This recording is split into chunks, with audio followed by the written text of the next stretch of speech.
Yo, what's good everyone? This is Ayo Boxing with Madiba, and here's my post-fight review for Shakur Stevenson versus Shuichiro Yoshino. I went to Newark last night and saw this fight live, and out of all the fights that I've been to, this was the most impressive display of boxing that I've seen in person. I knew that Shakur was going to beat Yoshino because Shakur is the better fighter, and he's a great fighter, but the way how he did it was insane to me. I mean, Shakur picked him apart. This fight answered all the questions that I had concerning Shakur fighting at lightweight. His power is even better at lightweight, he has no problem whatsoever fighting a natural lightweight, and there's no need for me to question his punch resistance because his defense is too damn good. And the crazy thing is, Yoshino is not a bad fighter.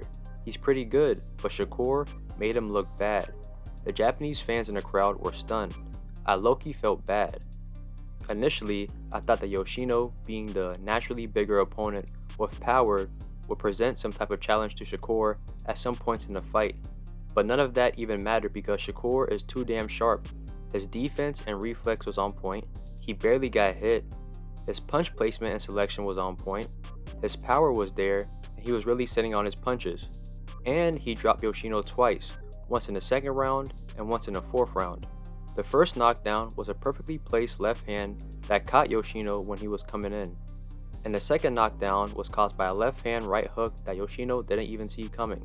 And like what I stated in my pre-fight video, Shakur destroyed the high guard of Yoshino. It really looks like Shakur is entering his true prime.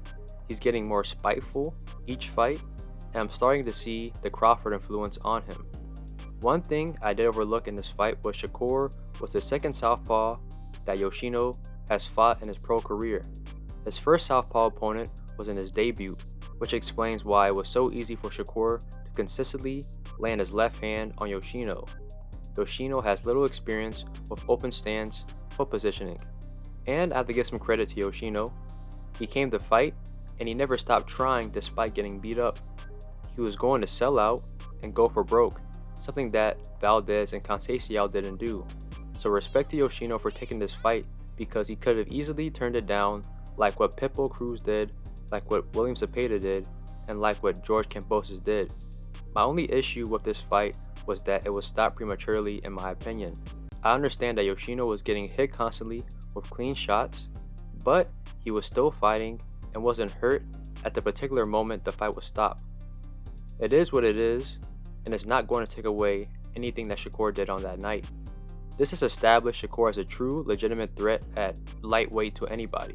He stated that he wants to fight the winner of Devin Haney versus Lomachenko next, with an emphasis on Haney because that was a name that he called out in his post-fight interview. And this could be very possible because Haney has stated that he's willing to stay at lightweight if he beats Loma.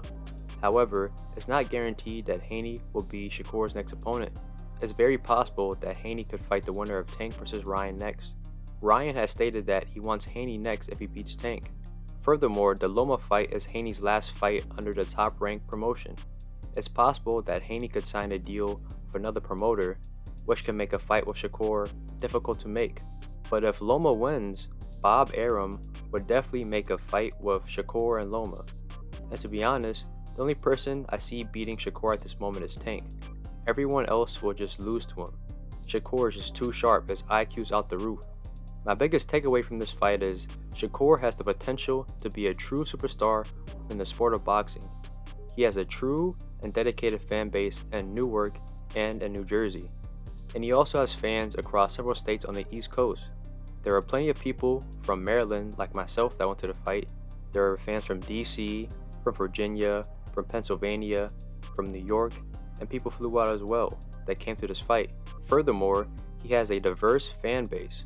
The majority of the fans that were at the fight were black, but there were a lot of Latino fans and white fans that's there as well. And from what I've seen online, the Japanese fans have a respect for Shakur's skills and style. All Shakur needs to do is stay out of trouble and get a big fight. But who knows, this is boxing. Anything can happen.